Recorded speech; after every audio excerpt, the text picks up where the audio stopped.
Bienvenidos a un nuevo episodio de Archivos Secretos del Heraldo de México. Antes de comenzar, quisiéramos aclararles que los nombres de los participantes de este caso fueron cambiados en su totalidad debido a la gravedad del asunto. También, advertirles que debido a la naturaleza de los hechos, se recomienda discreción al momento de ver este episodio. Misterio, enigmas, conspiraciones, archivos secretos del Heraldo de México.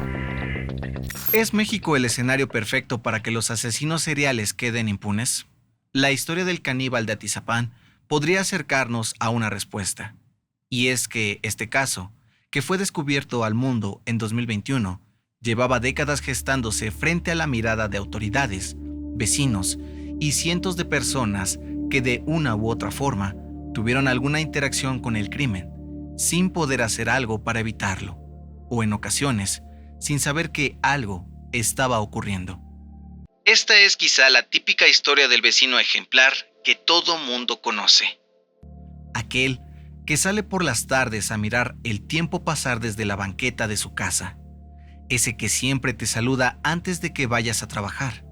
Aquel que lleva décadas viviendo a tu lado y cuya historia conoces a la perfección. O bueno, eso es lo que crees. Andrés Filomeno Mendoza Celis, originario de Cimatlán de Álvarez, Oaxaca, llegó en la década de los 80s al municipio de Atizapán de Zaragoza, Estado de México, con la esperanza de encontrar una mejor calidad de vida. Lo que sus vecinos jamás imaginaron es que aquel hombre, a quien apodaban el Chino, traería consigo la sed de un depredador bajo la fachada de una persona amigable. La infancia de Andrés es un tanto difusa.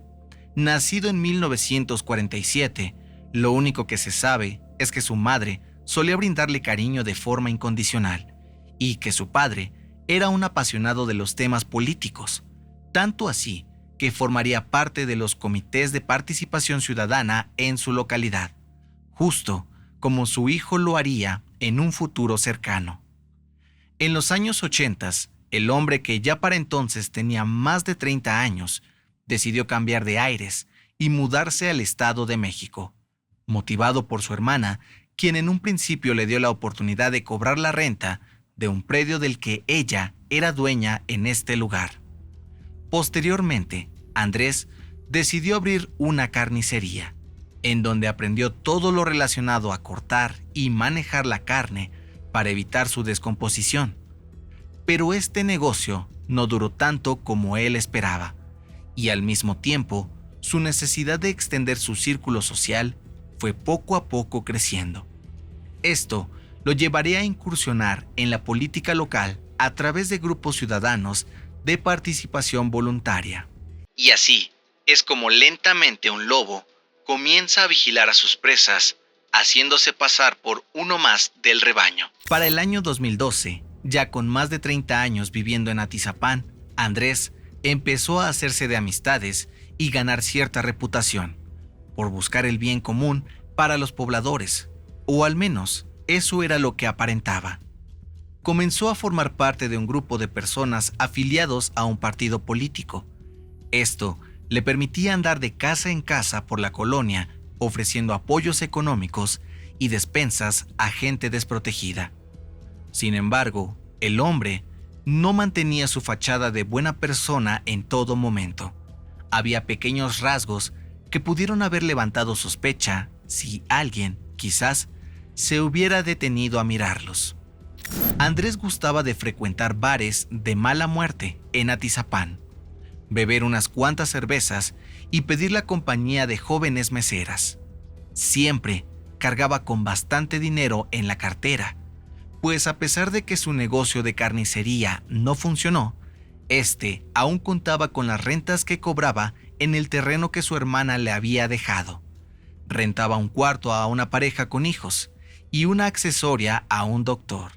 Ninguno de estos llegó a sospechar la oscuridad que ocultaba Mendoza. En México, los feminicidios son uno de los grandes males a nivel social que aquejan al país. El feminicidio se tipifica en México como el asesinato de una mujer por razones de género, generalmente acompañado de violencia sexual, mutilaciones, antecedentes de violencia o una relación de poder entre la víctima y el agresor. Según cifras del Secretariado Ejecutivo del Sistema Nacional de Seguridad Pública, en 2024 se registraron 830 feminicidios oficialmente en el país. Sin embargo, organizaciones civiles señalan que muchas muertes violentas de mujeres son clasificadas como homicidios dolosos y no como feminicidios, lo que genera un subregistro. En promedio, cada día, 10 a 11 mujeres son asesinadas en México, sumando feminicidios y homicidios dolosos de mujeres. Las entidades con más feminicidios suelen variar año con año, pero de manera constante destacan el Estado de México, Nuevo León, Veracruz, Ciudad de México, Jalisco y Chihuahua. Más del 90% de los casos de feminicidio permanecen impunes. Pero regresemos a nuestra historia, porque para mayo del 2021, el secreto del llamado caníbal de Atizapán, el mayor asesino serial de México, estaría a punto de salir a la luz y conmocionar a todo un país.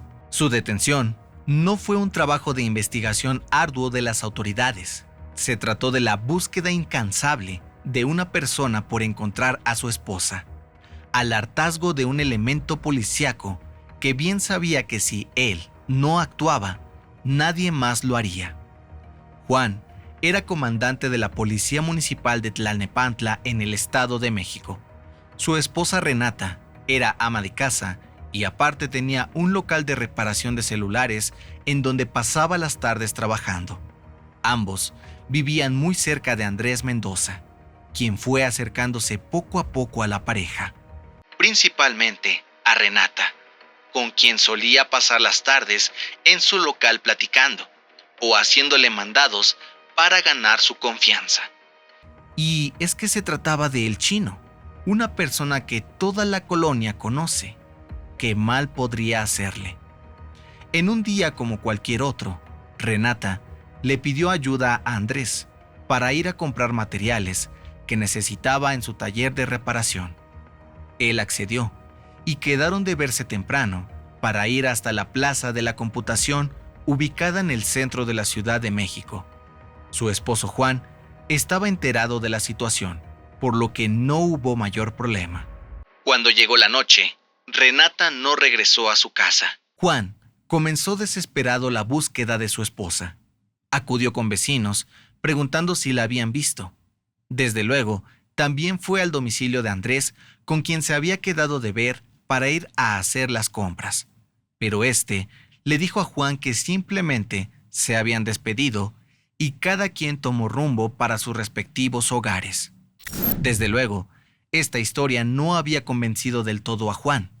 Él era policía y sabía perfectamente cuando una persona estaba mintiendo. En las horas siguientes, se dedicó a buscar a su esposa por todos los medios. Gracias a su trabajo, tuvo la oportunidad de acceder a las cámaras de seguridad ubicadas a unas cuadras de su domicilio. Al revisarlas, se percató de que Renata y Andrés efectivamente habían regresado de comprar en el centro. De pronto, ambos caminan con rumbo a la casa de Andrés, pero ella nunca vuelve a salir de ahí. Él miente. Algo en el interior de Juan sabía que el anciano de 72 años estaba ocultando algo. Fue así que para terminar con sus dudas, descargó una aplicación que le permitiría saber la ubicación exacta del celular de su esposa en tiempo real. Para cuando Juan pudo ver los resultados de la aplicación, sintió un horrible escalofrío que le recorrió todo el cuerpo. El celular de Renata marcaba como última ubicación la casa de Andrés. Aquel anciano sabía algo que no le estaba contando a Juan. Juan notificó a las autoridades lo que había encontrado, pero nuevamente, sabiendo lo complejo que era esperar a que éstas reaccionaran para acudir al domicilio con una orden de cateo, decidió actuar por cuenta propia. Fue así que con ayuda de su cuñado y sus compañeros de trabajo, acudió durante la noche del 15 de mayo al domicilio de Andrés para descubrir lo que había sucedido con su esposa. ¡Abre! ¡Es la policía! Juan llegó al domicilio de Andrés ahora de forma más contundente, buscando intimidar al sujeto para que accediera a decir todo lo que sabía. Cuando Andrés entreabrió la puerta de su domicilio, Juan lo tumbó de forma abrupta para que lo dejara pasar. Fue entonces que comenzó a registrar todo el lugar.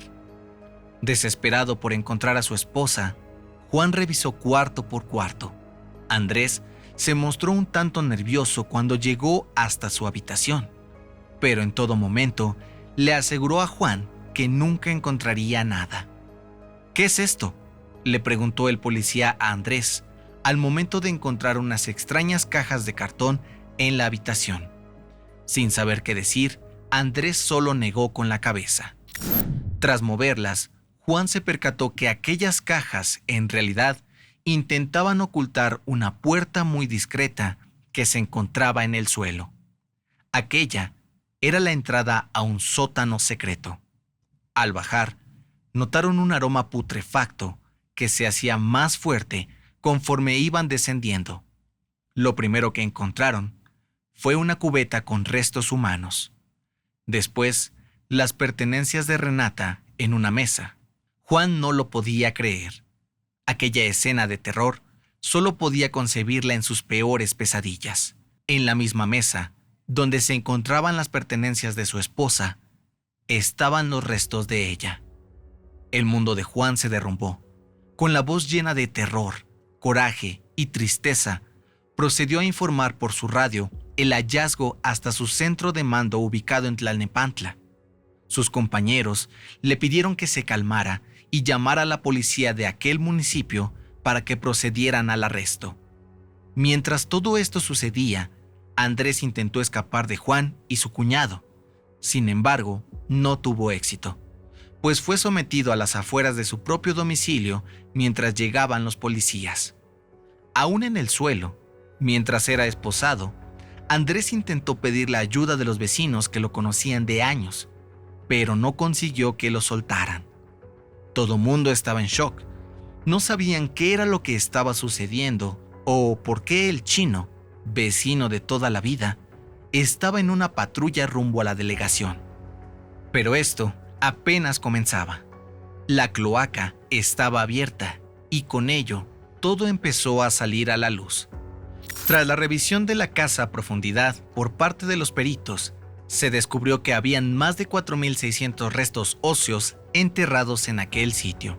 Andrés era responsable de asesinar a por lo menos 30 mujeres a lo largo de 30 años de operación desde que llegó al Estado de México. Su modus operandi consistía en engañar a mujeres con la promesa de entregarles despensa y ayuda monetaria. De programas gubernamentales. Esto a cambio de que lo acompañaran hasta su hogar, donde posteriormente las violaba, mutilaba y asesinaba cruelmente. En su hogar también fueron encontradas cintas VHS donde grababa sus terribles actos, libretas con el nombre de sus víctimas en forma de lista y, desde luego, las pertenencias de todas aquellas mujeres a las que les arrebató la vida. Por si esto no fuera suficiente, durante los interrogatorios con la policía, Andrés Mendoza señaló que llegó a ingerir la carne de algunas de sus víctimas, además de que llegó a ofrecer la carne a sus vecinos, engañándolos con la historia de que sus familiares le habían mandado carne desde Oaxaca, y para que no se echara a perder, la ofrecía a muy bajo precio. El periodista Javier Tejado ha señalado en su libro El caníbal de Atizapán que existen varias inconsistencias en el caso.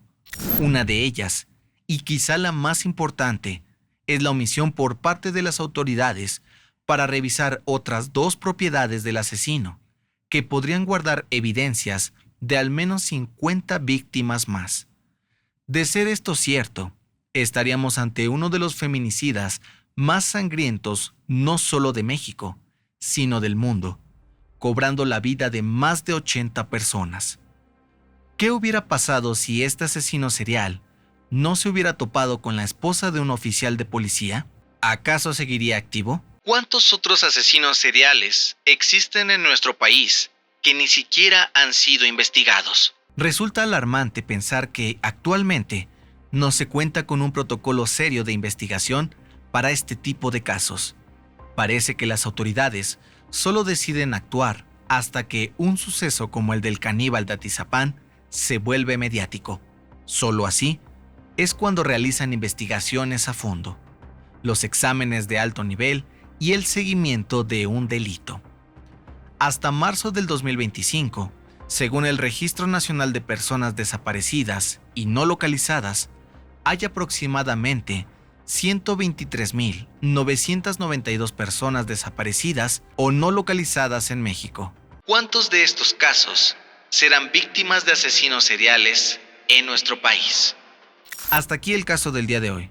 Te recordamos dejarnos tus comentarios en la parte de aquí abajo y no te olvides de seguir la 6ª temporada de Archivos Secretos de El Heraldo de México en todas las plataformas de streaming. Yo soy José Mata y nos escuchamos en el siguiente caso por descubrir.